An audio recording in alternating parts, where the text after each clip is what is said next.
Jai Jagannath. Today we'll start a new subject, entrepreneurship and startup. This is one of the optional paper in final paper 20C. So let's start. First, in today's video I will tell about the introduction part only. Later on I will continue with the subject. So let's start. Entrepreneurship and startup. What is this? Means entrepreneurship, as the name suggests, means the process of creating a new business. मतलब entrepreneurship क्या है कि एक process है जिस process के द्वारा कोई नया बिजनेस स्टार्ट किया जाता है, उसको हम एंटरप्रेन्योरशिप बोलते हैं. मतलब कोई भी टाइप का बिजनेस अगर नई तरीके से या नया स्टार्ट किया जाता है तो उसको एंटरप्रेन्योरशिप बोल सकते हैं. ये कोई छोटा भी हो सकता है, बड़ा भी हो सकता है. कोई छोटा दुकान खोलना भी हो सकता है या फिर कोई बड़ी कंपनी खोलना भी हो सकता है. नया बिजनेस क्रिएट करने का जो कॉन्सेप्ट है उसको हम एंटरप्रेन्योरशिप बोलते हैं. अभी आते हैं what is then startup. Startup is a newly established business that is design to grow rapidly.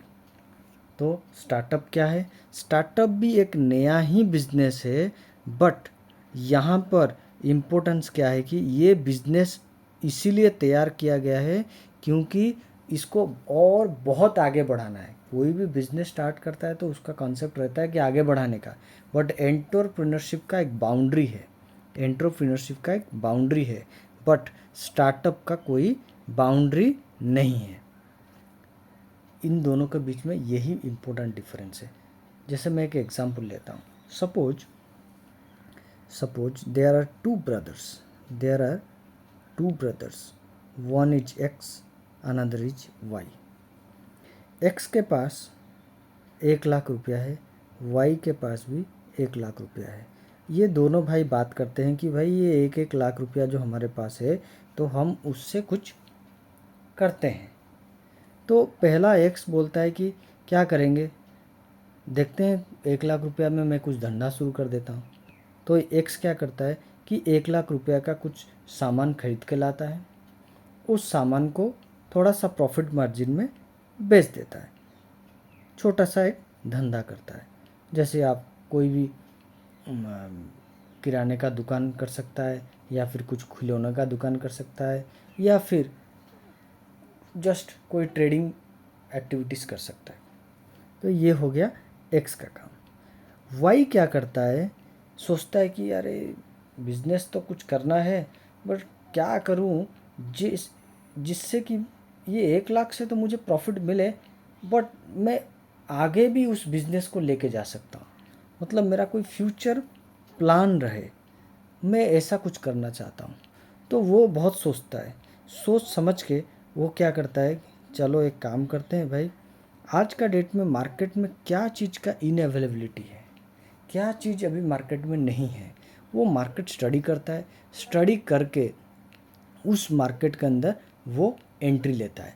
Entry लेकर ऐसा जगह पर उसको एंट्री लेता है जिसका कि कोई बाउंड्री नहीं है. जैसे कि एक एग्जांपल इसमें आ जाएगा वाई ओयो रूम्स कॉन्सेप्ट. अभी ओयो का कोई बाउंड्री नहीं है, वो बिज़नेस कितना दूर तक बढ़ा सकता है. ओला, इसका कोई बाउंड्री नहीं है. अमेज़न, कोई बाउंड्री नहीं है. फ्लिपकार्ट का कोई बाउंड्री नहीं है. तो इसको सब स्टार्टअप कैटेगरी में लिया जाता है.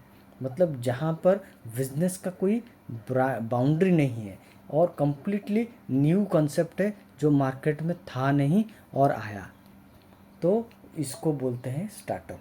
तो एंटरप्रेन्योरशिप एंड स्टार्टअप का डिफरेंस समझ में आया. अभी आते हैं हम अपने स्टडी मटेरियल में एंटरप्रेन्योरशिप स्टार्टअप के बारे में क्या लिखा गया उसको पढ़ते हैं. ये तो था concepts.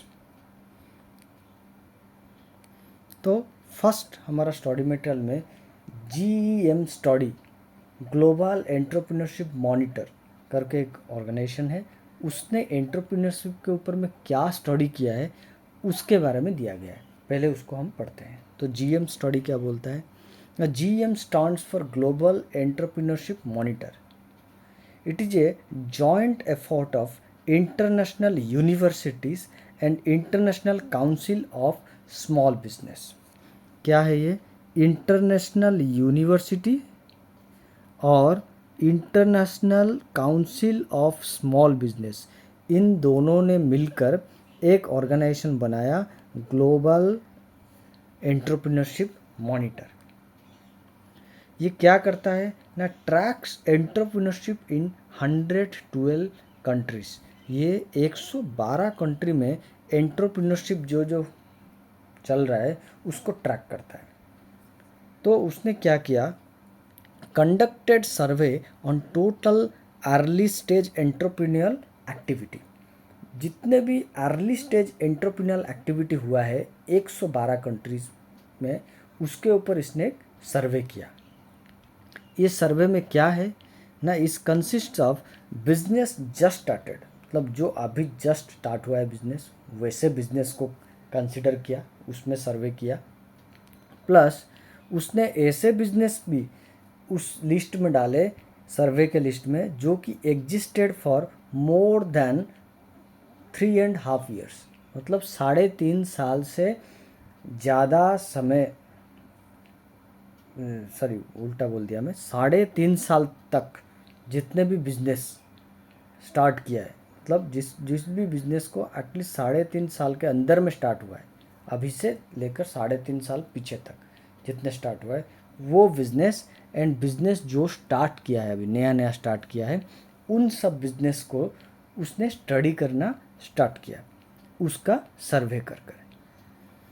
And also identified whether the respondents started the business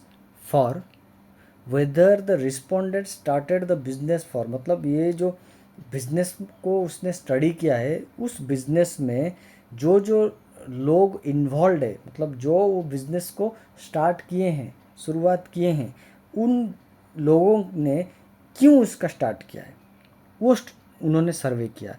क्यों स्टार्ट किया ना? एक इसमें पॉइंट आता है टेकिंग एडवांटेज ऑफ अपॉर्चुनिटी, मतलब कोई मार्केट में गैप था या फिर ऐसा कुछ था कि जो मार्केट में किसी को पता नहीं था, इनको पता चला, तो कोई अपॉर्चुनिटी का फ़ायदा उठाने के लिए बिजनेस स्टार्ट किया, या फिर out of the necessity of earning income, या फिर इनके जो ओनर्स थे उनको पैसे की कमी थी, उनका घर चलाना था, उनको कुछ इनकम सोर्स चाहिए था, उसके लिए बिजनेस स्टार्ट किया। इसके ऊपर उन्होंने सर्वे किया। तो जब ये दोनों पॉइंट के ऊपर उन्होंने सर्वे किया तो मैक्सिमम जगह पर उनको आंसर क्या आया कि taking advantage of the opportunity, मतलब लास्ट 3.5 साल के अंदर में जितने बिजनेस स्टार्ट हुए हैं या फिर अभी जस्ट जो बिजनेस स्टार्ट हुआ है, वो ये सारे बिजनेस में उनको पता चला क्या कि ये जितने भी बिजनेस स्टार्ट हुआ है इसमें से ज़्यादातर बिजनेस ऐसे हैं जिनको उन्होंने स्टार्ट इसलिए किया है कि उनको पैसे का ज़रूरत नहीं है, वो एक मार्केट में एक गैप उनको मिला है और कोई अपॉर्चुनिटीज़ उनको मिला है, उस अपॉर्चुनिटीज़ को वो कन्वर्ट करना चाहते हैं रिवॉर्ड में और मार्केट में कुछ नया करके दिखाना चाहते हैं, इसीलिए इन्होंने वो बिजनेस स्टार्ट किया। Even in Germany and US where a lot of innovation already exists, more people starting business by finding opportunities than starting business out of necessity। अभी इनका स्टडी में इन्होंने ये भी देखा कि जर्मनी में एंड US में जहाँ पर ऑलरेडी बहुत सारे अपॉर्चुनिटीज़ एग्जिस्ट करते हैं, इनोवेशंस एग्जिस्ट करते हैं, इतना सारा इनोवेशंस वहाँ पर है, तब भी वहाँ पर भी मार्केट में गैप निकाल कर और अपॉर्चुनिटीज़ को फ़ायदा उठाकर नया बिजनेस स्टार्ट हुआ है। ये क्या सिग्निफाई करता है? इसका मतलब आज भी मार्केट में बहुत सारे गैप अभी भी मौजूद है, कोई अपना दिमाग लगाकर मार्केट के अंदर अभी भी नया तरीके से घुस सकता है। तो ये था GEM स्टडी, ग्लोबल एंटरप्रेन्योरशिप मॉनिटर का स्टडी। उसके बाद आता है कॉन्सेप्ट ऑफ एंटरप्रेन्योरशिप। एंटरप्रेन्योरशिप का कॉन्सेप्ट क्या है? तो entrepreneurship plays important role in creation and growth of business, growth and prosperity of region and nation. Entrepreneurship क्या करता है कि एंटरप्रेन्योरशिप का रोल सोसाइटी में बहुत इम्पोर्टेंस क्रिएट करता है, क्योंकि अगर एंटरप्रेन्योरशिप क्रिएट होता है तो उसके चलते बिजनेस ग्रो होता है, मतलब मार्केटेबिलिटी होता है, कंज्यूमर्स नया नया क्रिएट होते हैं। नया कंज्यूमर क्रिएट होने से क्या होता है? रिसोर्सेस का सर्कुलेशन होता है, तो वो बिज़नेस को ग्रोथ करता है। उसके साथ साथ जब बिज़नेस ग्रोथ होगा तो क्या होगा? ऑटोमेटिकली रीजियंस, मतलब जिस सोसाइटी में बिज़नेस चल रहा है, या फिर जिस एरिया में बिज़नेस चल रहा है, या फिर जिस स्टेट में बिज़नेस चल रहा है, वो सारे चीज़ें ऑटोमेटिकली उस बिज़नेस के प्रभाव से आगे बढ़ता है। और जब शहर आगे बढ़ता है, गांव आगे बढ़ता है, तो ऑटोमेटिकली देश भी आगे बढ़ता है। तो growth and prosperity of regions and nation also done through entrepreneurship. तो अभी ये तो हो गया एंटरप्रेन्योरशिप। तो ये एंटरप्रेन्योरशिप में इम्पोर्टेंट रोल कौन प्ले करता है? एंटरप्रेन्योर प्ले करता है। तो एंटरप्रेन्योर का रोल यहाँ पर बहुत इम्पोर्टेंट होता है, क्योंकि एंटरप्रेन्योरशिप कौन करता है? एंटरप्रेन्योर करता है, मालिक करता है। जो मालिक है वही से नहीं बिजनेस स्टार्ट करता है। तो अभी एंटरप्रेन्योर कौन है? एंटरप्रेन्योर एक ऐसा आदमी है जो कि थिंक्स डिफरेंटली, मतलब वो थोड़ा अलग तरीके से सोचता है। अगर जनरल पीपल्स के हिसाब से एंटरप्रेन्योर सोचता तो कुछ नया नहीं करता।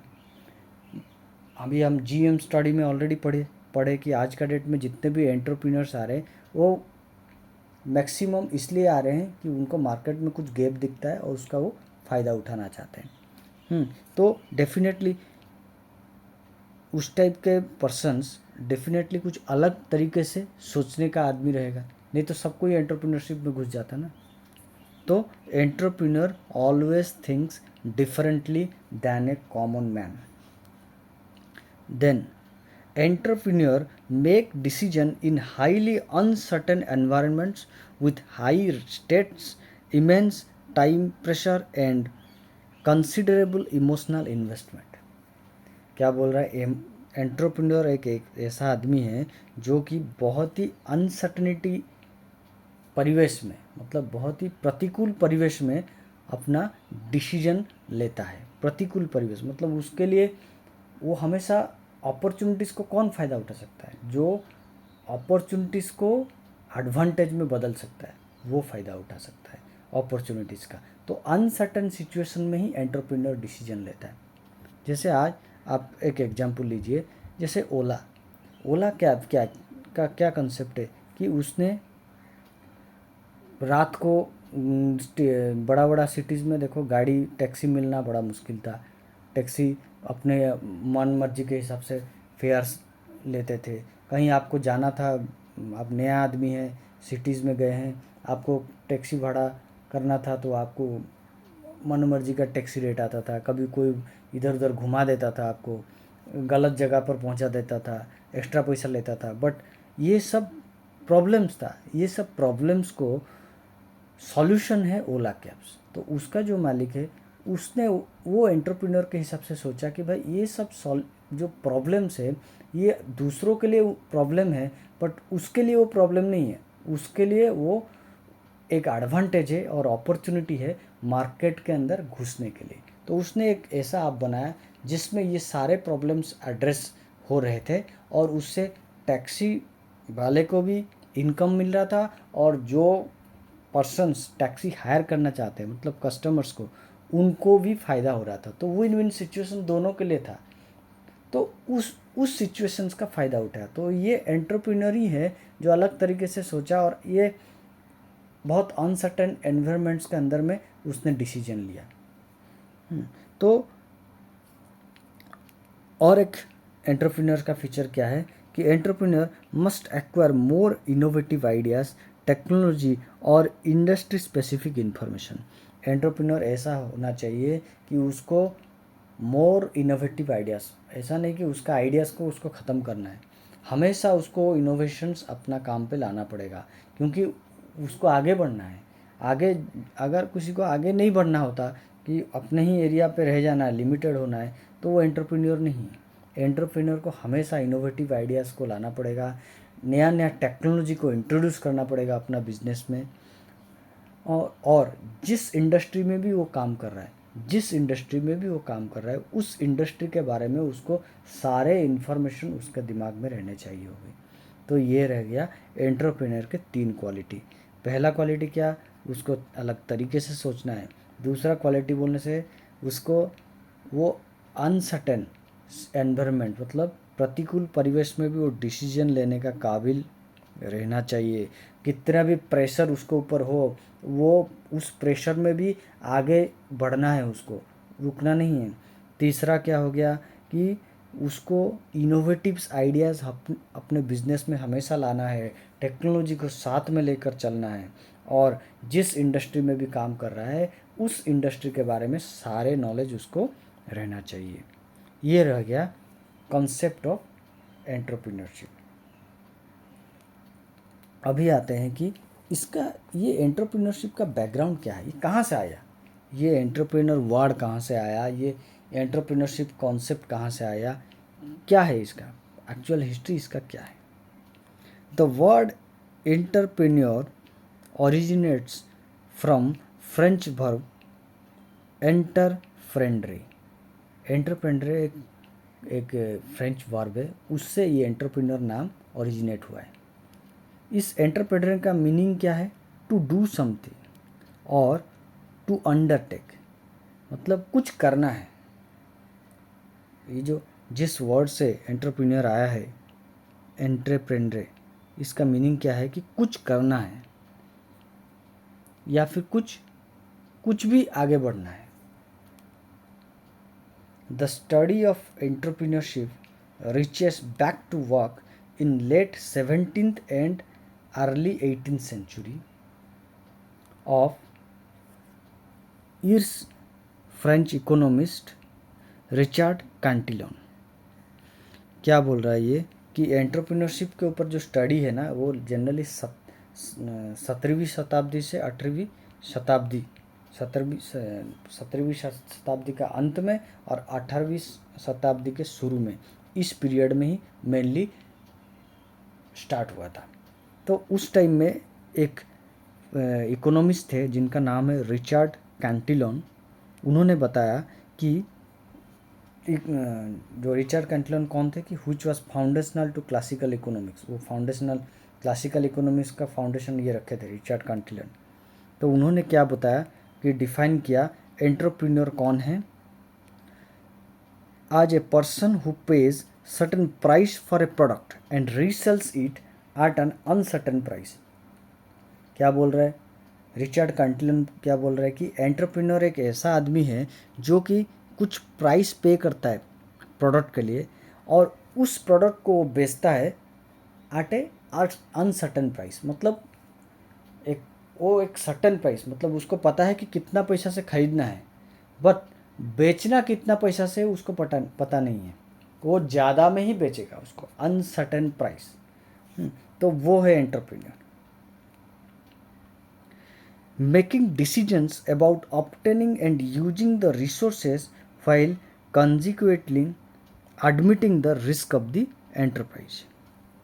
क्या बोल रहा है, ये बोल रहा है कि ये जो ट्रांजैक्शन कर रहा है, सर्टेन प्राइस में खरीद रहा है और अनसर्टेन प्राइस में बेच रहा है, उसके साथ साथ वो डिसीजन क्या करता है, डिसीजन लेता है about obtaining and using the resources, मतलब जो रिसोर्सेज उसके पास है उसको एक्वायर करना और यूज करना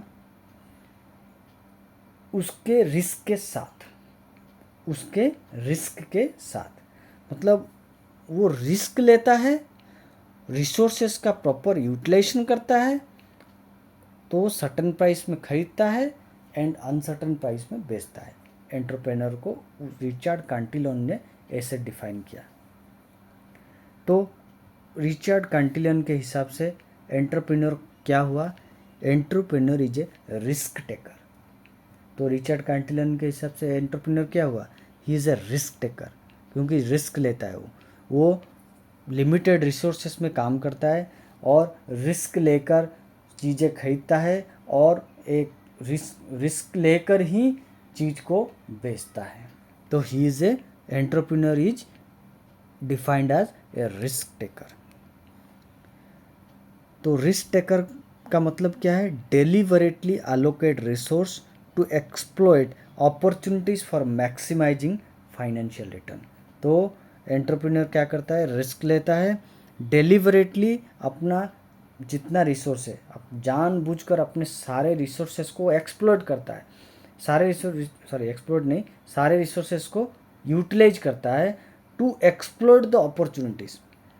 अगर कोई अपॉर्चुनिटीज़ उसको दिख रहा है, उस अपॉर्चुनिटीज़ का फ़ायदा उठाने के लिए वो डेलिबरेटली अपना रिसोर्सेस को यूज करता है, जिससे कि उसको फाइनेंशियल बेनिफिट मिलता है।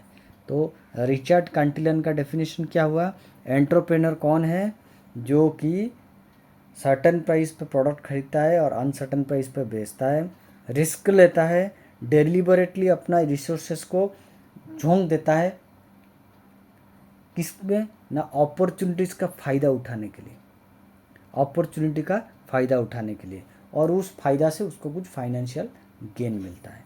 ये रिचर्ड कैंटिलन का मत था। उसके बाद अनदर इकोनॉमिस्ट आए, क्या उनका नाम है, स्कम्प्टर।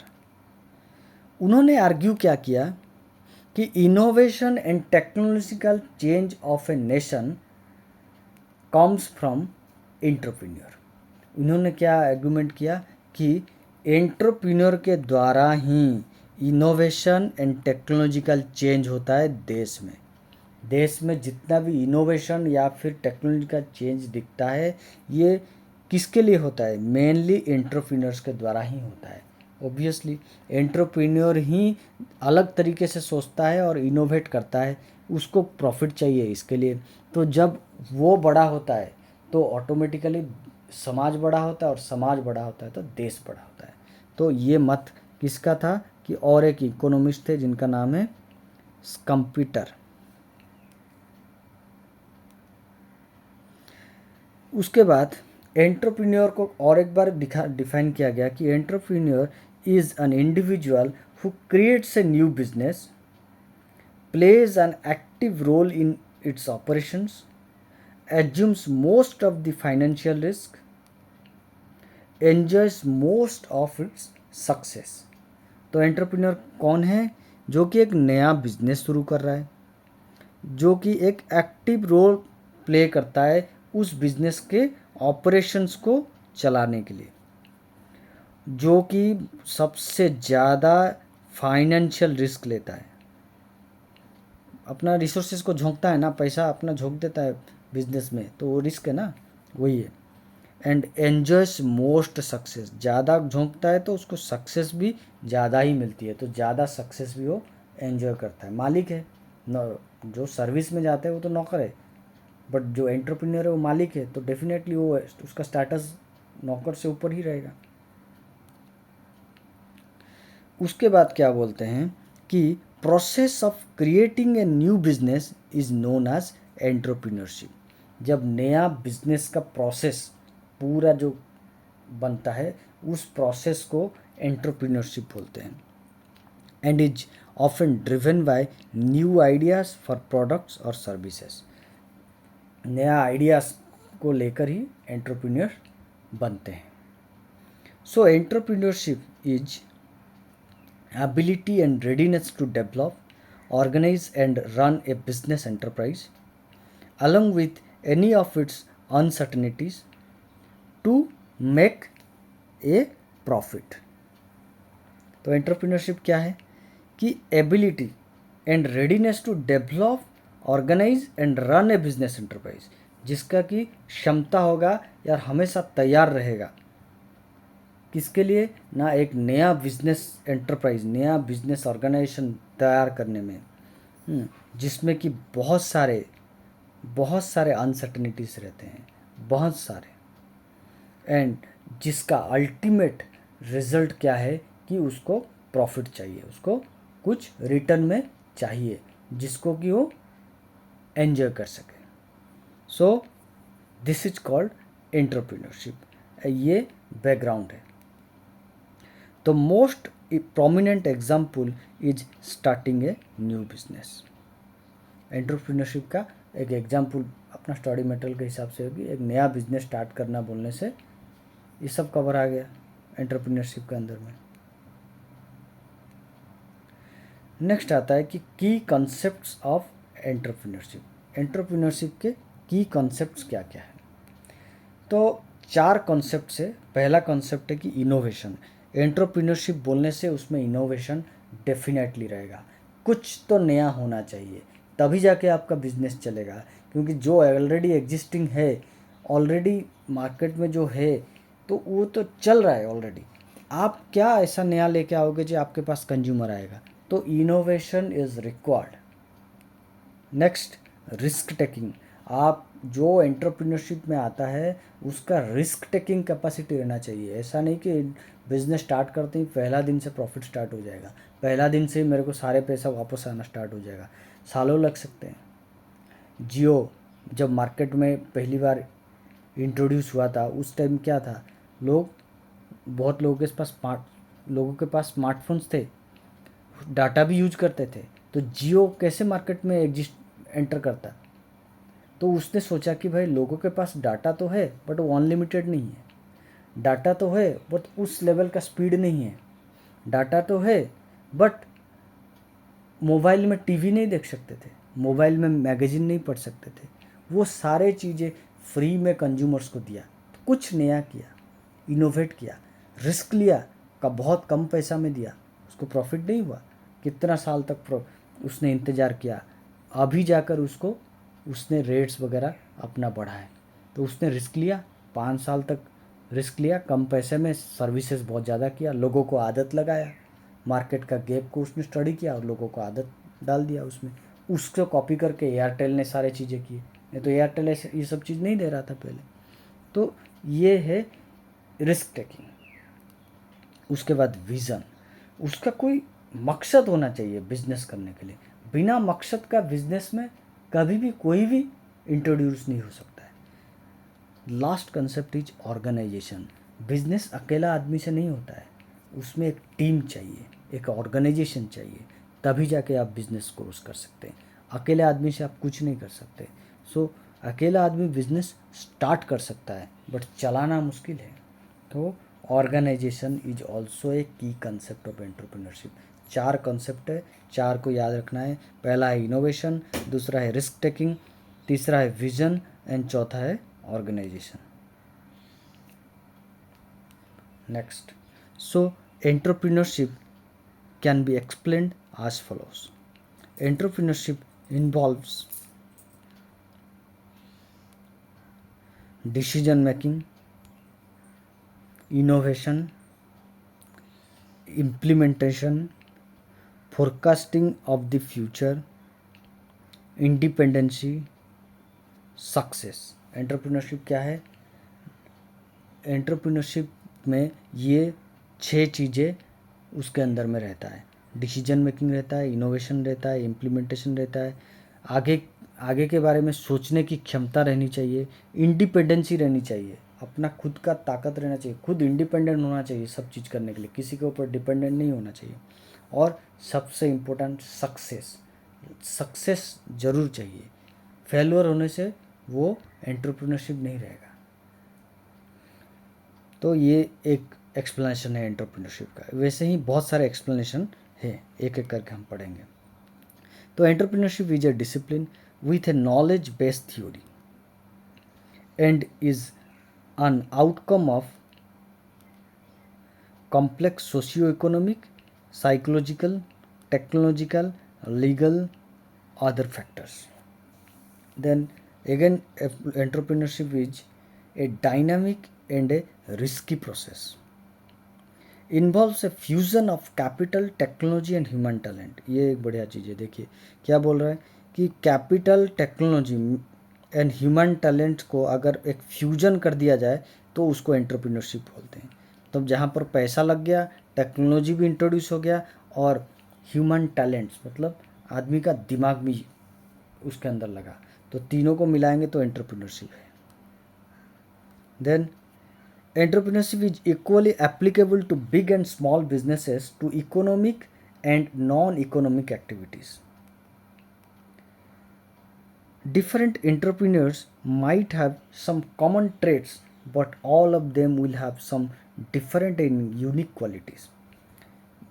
इसका मीनिंग क्या है कि जितने भी एंटरप्रेन्योर्स होते हैं ना, सबका एक कॉमन ट्रेट रहता है, मतलब सबको अलग सबका एक कॉमन रहता है कि भाई मुझे कुछ नया करना है, प्रॉफिट के लिए करना है और मार्केट में अपना आइडेंटिटी क्रिएट करना है। बट सभी एक दूसरे से अलग है, ऐसा नहीं कि करना सबको एक ही चीज़ है, बट सोचने का तरीका अलग रहता है। सभी का अलग अलग क्वालिटीज़ है, यूनिक भी रह सकते हैं, मना नहीं कर रहा हूँ, बट अलग अलग रहता है, वो है entrepreneurs. Then entrepreneurship is a process, it is not a combination of stray incidents. ये क्या बोल रहा है, एंटरप्रेन्योरशिप एक प्रोसेस है, बट इसका मतलब ये नहीं कि प्रोसेस बोलने से ऐसे घूमने वाला प्रोसेस, ये एक प्रोसेस है, मशीन घूम रहा है ऐसे ऐसे, हाँ ऐसा नहीं है प्रोसेस। प्रोसेस बोलने से पर्टिकुलरली सिस्टमेटिक वे में कैसे बिजनेस करना है, वो एंटरप्रेन्योरशिप है। स्ट्रे इंसिडेंट्स बोलने से कोई भी इंसिडेंट स्ट्रे हो जाएगा, मतलब अब अनएनिमसली एमलेसली इधर उधर घूमना, और वो प्रोसेस हो गया, उस प्रोसेस के तरीके से बिजनेस करना, मतलब आज ये कर लिया, आज आज मैंने स्टेशनरी का शॉप बंद कर दिया एक बिज़नेस, कल सब्जी का दुकान लगा दिया और परसों और कोई बिज़नेस कर दिया, इसको एंटरप्रेन्योरशिप नहीं बोलते हैं। एंटरप्रेन्योरशिप बोलने से एक पर्टिकुलर विजन के साथ चलना है और पर्टिकुलर एक एम पे आगे बढ़ना है। सो ये बोल रहा है वही चीज़ कि it is not a combination of stray incidents.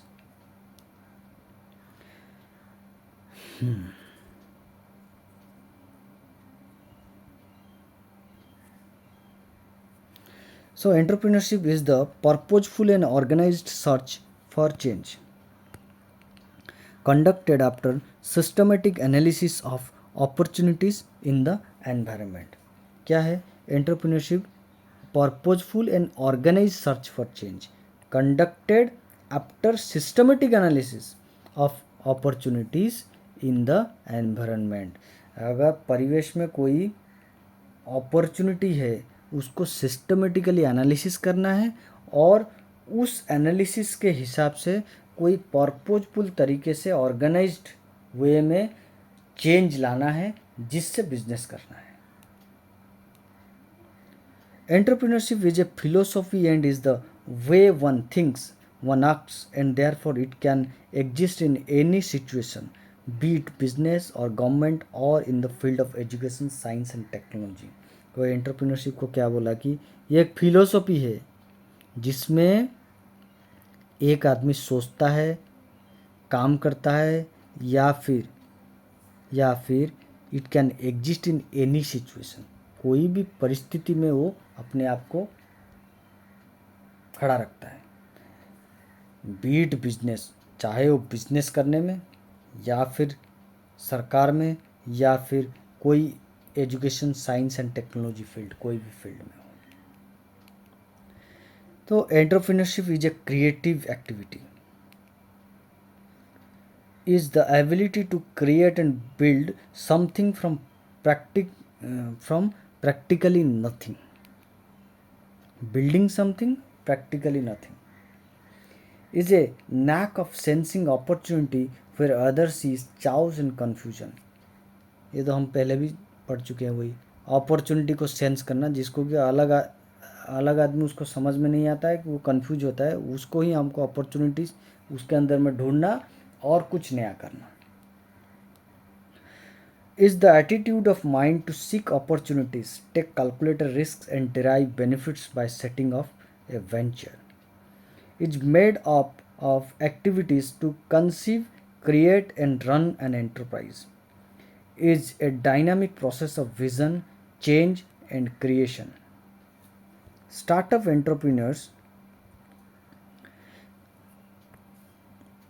differ from traditional small business owners through their ambition to create something new and substantially grow their business। देखिए अभी तक हम लोग जितना भी स्टडी मटेरियल में पढ़े सब जगह पर एंटरप्रेन्योर के बारे में, एंटरप्रेन्योरशिप के बारे में बताया, बट अभी लास्ट में इस इंट्रोडक्शन पार्ट में एक लाइन में स्टार्टअप के बारे में ही बताया। Startup entrepreneurs and normal entrepreneurs are different. क्या है कि startup entrepreneur differ from traditional small business owners through their ambition to create something new and substantially grow their business. उनका पूरा अलग तरीका का सोच रहता है जो कि नॉर्मल स्मॉल बिजनेस ओनर जैसा नहीं रहता है। उनका एम्बिशन पूरा अलग रहता है और कुछ नया रहता है, और उस एम्बिशन में उनका एम्बिशन ऐसा रहता है कि उनको बिजनेस एक लेवल तक लेके जाना है, सब्सटेंशियली ग्रो करना है, ऐसा नहीं कि एक लिमिटेड एरिया के अंदर में रहना है। ये है स्टार्टअप। तो ये था introduction part of entrepreneurship and startup.